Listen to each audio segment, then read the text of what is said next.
அதாவது மெட்ரோ நகரங்கள் என்றால் நான் ஏற்கனவே பல முறை நாம் பல கேள்விகளில் பார்த்தோம். நகர்ப்புறங்களில் அவர்களுக்கு செல்வாக்கு அதிகம் இருப்பது போல் ஒரு காட்சி வந்து கொண்டே இருக்கிறது. எனவே முக்கியமான சென்னையின் மெட்ரோ நகரங்கள் என்ற 5 நகரங்களை சொல்ல, மெட்ரோ நகரம் என்றால் சென்னை மட்டும்தான் மெட்ரோ நகரம், கோவை வந்து கொண்டிருக்கிறது.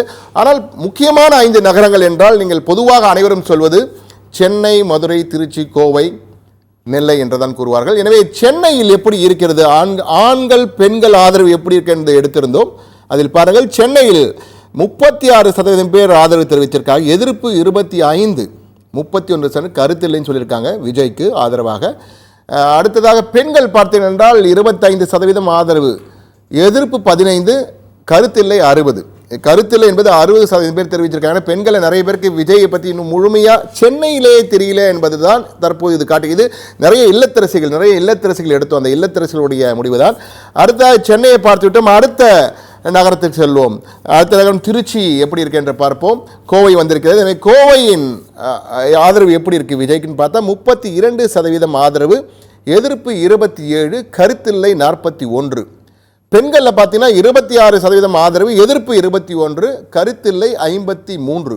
கோவையில் நிலவரம் இது. கோவை எப்படி இருக்கின்றது? அடுத்ததாக என்ன நகரம் கொடுக்க போகிறார் நமது வரகலை நிபுணர் என்று பார்ப்போம். அடுத்ததாக வரப்போகும் நகரம் நெல்லை மாநகரம். எனவே நெல்லை மாநகரத்தில் ஆண்கள் 29, எதிர்ப்பு 21, கருத்தில்லை 50. ஆதரவு பெண்கள் ஆதரவு பார்த்தீங்கன்னா 32. நெல்லையில் பெண்கள் ஆதரவு இருக்குது 32%, எதிர்ப்பு 14, கருத்தில்லை என்பது 54 இருக்கிறது. எனவே அடுத்து வரப்போகும் நெல்லை அடுத்து வரப்போகும் நகரம் என்னவென்று பார்ப்போம், திருச்சி. எனவே திருச்சி மாநகரம் எப்படி இருக்குன்னு பார்ப்போம். திருச்சி மாநகரில் பார்த்தீங்கன்னா ஆண்கள் ஆதரவு 30%, எதிர்ப்பு 18, பெண்கள் ஆதரவு 24, எதிர்ப்பு 10, கருத்தில்லை 2லையுமே அதிகமாக இருக்கிறது 66, 52 என்று இருக்கிறது. அடுத்ததாக வரப்போகும் நகரம் மதுரை. மதுரை மாநகரம் ஆண்கள் 24, பெண்கள் 21, எதிர்ப்பு பார்த்தீங்கன்னா 33, 40. எதிர்ப்பு இங்கு சற்று அதிகமாக காணப்படுகிறது, கருத்திலையும் சற்று குறைந்திருக்கிறது. மற்ற இடங்களை பார்க்கும்போது இங்கு குறைந்திருக்கு. மதுரையிலே 43, 38 என்று வந்திருக்கிறது. எனவே இந்த பார்த்தீங்கன்னா தற்போது தமிழகத்தின் 5 முக்கிய நகரங்கள், மெட்ரோ நகரங்கள் என்று சொல்ல முடியாது, இருந்தாலும் நம்ம அழைக்கலாம். சென்னை, மதுரை, திருச்சி, நெல்லை, கோவை 5 நகரங்களில் எப்படி இருக்குன்னு பார்த்தோம். தற்போது முதல்ல பார்த்தீங்கன்னா மதுரை, சென்னையை பாருங்கள் 36, 25. ஆனால் சென்னையில் எனக்கு ஆச்சரியமானது 60% பேர் வந்து கருத்தையே தெரிவிக்கல. அவங்க விஜய்க்கு ஆதரவு தெரிவிப்பீங்களா நீங்கன்னா 60% பேர் வந்து தெரிவிக்காதது. இது நீங்கள் எப்படி பார்க்குறீங்க? ஒப்பீனியன் இப்போ தான் ஃபார்ம் ஆகுது. அதனால் அது வந்து இவங்கெல்லாம் சீரியஸாக பதில் சொல்லியிருக்காங்க அப்படின்றது தெரியுது.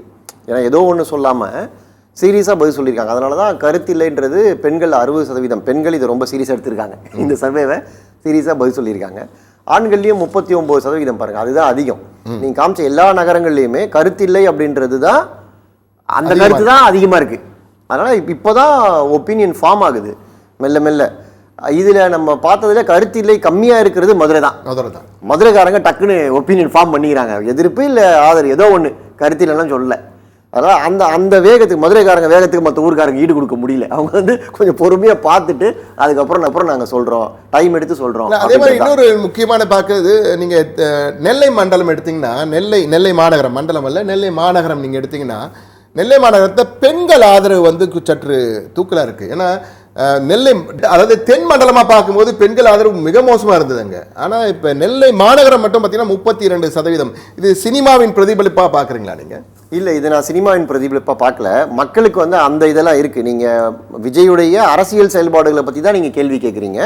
அது அவங்களுக்கு புரிகிறதுனால தான் கருத்து இல்லைன்றதை 50-54% பேர் சொல்கிறாங்க. இதெல்லாம் அவருடைய சமூக ஊடக செயல்பாடுகளை பார்த்து அவங்க எவ்வளோ கண்டென்ட் கன்சியூம் பண்ணாங்கன்றதை பொறுத்து. இப்போ நான் ரெகுலராக அவரோட ட்விட்டரை ஃபாலோ பண்ணுறேன் அப்படின்னா எனக்கு ஒரு ஒப்பீனியன் ஃபார்ம் ஆகிருக்கும். அந்த ஒப்பீனியன் அடிப்படையில் நான் ஆதரவோ எதிர்ப்போ செய்வேன். இல்லை நான் வந்து திமுக ஆள் ட்ரெடிஷ்னலாக, இல்லை அதிமுக ஆள் அப்படின்னா நான் எதிர்ப்பு அப்படின்னு பதிவு பண்ணுவேன். அது மாதிரி இதுக்கு பின்னாடி பல காரணங்கள் இருக்குது. இதை கொஞ்சம் டீப்பாக அனலைஸ் பண்ணி பார்க்கணும். அதே மாதிரி திருச்சி, மிக முக்கியமான திருச்சி, தமிழகத்தின் மைய நகரமான திருச்சியில் எப்படி இருக்குன்னு பாருங்கள். 24 ஆதரவு, 30 ஆதரவுன்னு ஆண் பெண் இருக்கு. ஆனால் கருத்தில்லை இங்கே வந்து மிகப்பெரிய அளவுக்கு இருக்குது. ஏன்னா இது வரைக்கும் யாரும் இன்னும் எதுவும் பெருசாக ஒப்பீனியன் கொடுக்கல. அவங்க தமிழ்நாட்டு மக்கள் ரொம்ப தெளிவாக இருக்காங்க, அரசியலை புரிஞ்சு வச்சுருக்காங்க, கேள்விகளை புரிஞ்சு உள்வாங்கி பதில் சொல்கிறாங்கன்றதுக்கு இது ஒரு உதாரணம். கண்ணன், உங்கள் பார்வை இது எப்படி இருக்கு கண்ணன்? திருச்சி மற்ற முக்கிய நகரங்கள்ல இந்த 5 மெட்ரோ நகரங்களிலுமே அவருக்கு வந்து அந்த 30, 36, 32 அந்த அளவுக்குள்ள தான் அவருக்கு வந்து ஆதரவு இருக்குங்கிறது வந்து ஒரு முக்கியமான முடிவு தான். ஏன்னா வந்து முழுவதும் அந்த சினிமா ரசிகர்கள் மட்டுமே அவருக்கு வந்து அந்த ஆதரவு இல்லை, பொதுவான மக்கள்கிட்டே அந்த பொதுவான ஆதரவு இருக்குது அப்படிங்கிறது அந்த 30% வந்து நம்ம வந்து உணர முடியுது. இது அரசியல் கட்சிகள் தாண்டி அந்த ரசிகர்கள் தான் வந்து பெருமளவில் இந்த கருத்து சொல்லியிருப்பாங்கன்னு தெரியுது. ஏன்னா கருத்து இல்லைன்னு சொல்கிறவங்க ஃபுல்லாகவே கொஞ்சம் இந்த பொலிட்டிக்கல் அந்த இன்ஃப்ளூயன்ஸ் உள்ள ஆட்கள்னு நினைக்கிறேன். மற்றவங்க எல்லாமே வந்து இந்த ரசிகர்கள் தான் சொல்லியிருப்பாங்க போல இருக்கு. மற்ற எல்லாருமே வந்து ஒரு கருத்து இல்லைன்னு தான் சொல்லியிருக்கிறாங்க. ஏன்னா நீங்கள் நம்ம கருத்து கணிப்பில் பார்த்தீங்கன்னா நமது செய்தியாளர் தெரிவித்த மற்றொரு முக்கியமான தகவல் என்ன, பல்வேறு தரப்பு மக்களை சந்திச்சிருக்காங்க. சாதாரண அன்றாடம் காட்சிகள் என்று கூறப்படுகின்றவர்கள் பாமர மக்கள் முதல் மேல்தட்டு வர்க்கம் வரை சந்தித்திருக்கிறார்கள். சில ஆட்சியர்களை கூட நாம் சந்தித்து கருத்து கேட்கிறோம், அவர்கள் முடியாது என்று சொல்லிவிட்டார்கள். பெயர் சொல்ல விரும்பல நான் அந்த ஆட்சியர்கள் பேர், அவங்க கடமை இருக்கிறது அது, அதனால அவங்க அதை சட்ட விதிகள் இருக்கிறனால வேண்டாம்னு சொல்லிட்டாங்க. ஆனால் பல்வேறு தரப்புல எடுத்தோம். நம்ம அந்த எடுத்த பொழுது அந்த ஒவ்வொருவரும் அந்த முடி திருத்துபவர்கள் எல்லாம் சொன்ன கருத்துக்கள் எல்லாம் விஜய் குறித்து எங்களுக்கு நன்கு அறிமுகம் இருக்கிறது. விஜய் வந்து ஒரு நடிகராக நாங்கள் பார்த்துருக்கோம், அவர் பேசினால நல்லா இருந்ததுங்க, ரொம்ப எமோஷ்னலாக பேசினாரு, மாநாட்டில் ரொம்ப உறக்க பேசினாரு, சீமானை போல ஒரு உணர்ச்சி வசப்பட்டு பேசினாரு, நோ லுக்கிங் பேக் அப்படின்லாம் பேசுனதுலாம் ரொம்ப சிறப்பாக இருந்தது. ஆனால் அதெல்லாம் அரசியலில் இன்னும் போக போக தாங்க தெரியும்.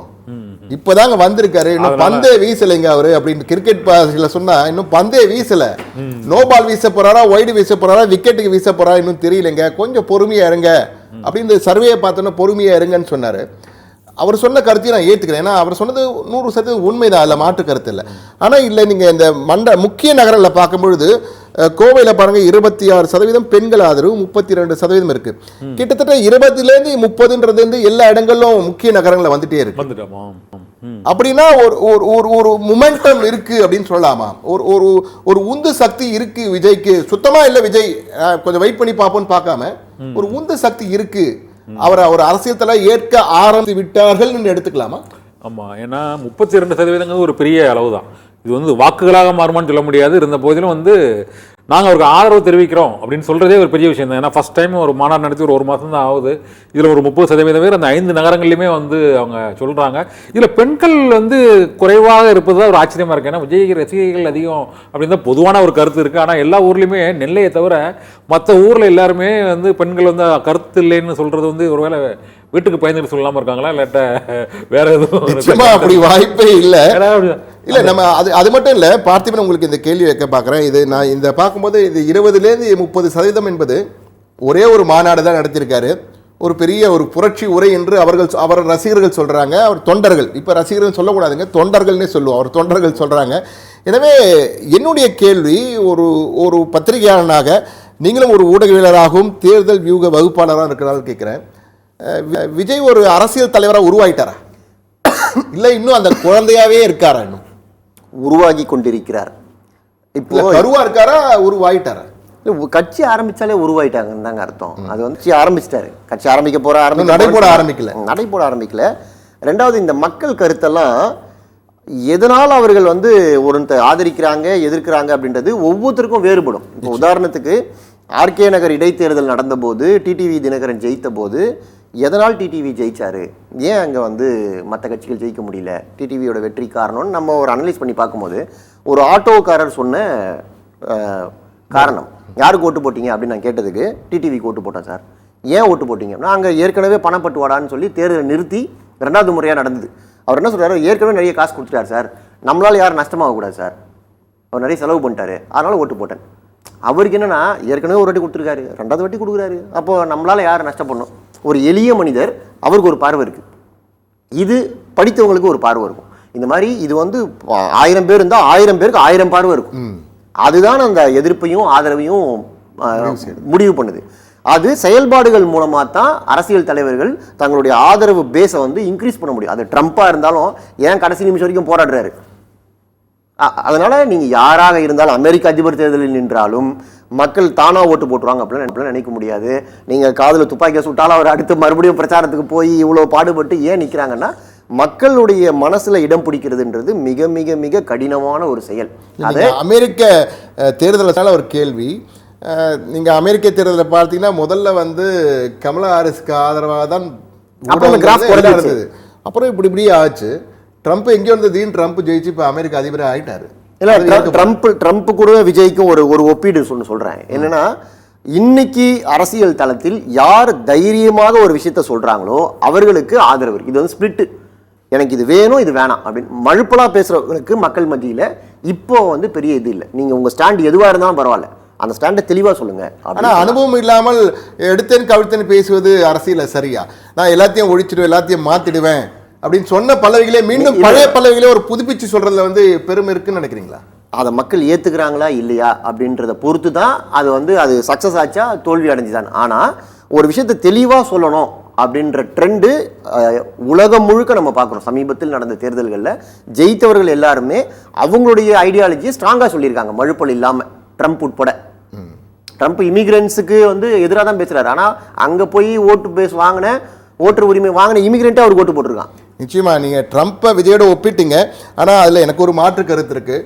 ட்ரம்ப்புக்கு என்று ஒரு மிகப்பெரிய கட்சி, அமெரிக்காவின் பழமையான கட்சிகளில் ஒன்று, வலுவான சக்தி கொண்டது. தலைவர் தேர்தல் பிரச்சாரத்தில் ஈடுபடும் போது அவர்கள் பேசுறத மக்கள் எப்படி எடுத்துக்கிறாங்க, அந்த ஒரு பாயிண்ட்டுக்கு மட்டும் நான் சொல்றேன். நிச்சயமா ஏற்றுக்கொள்கிறேன்.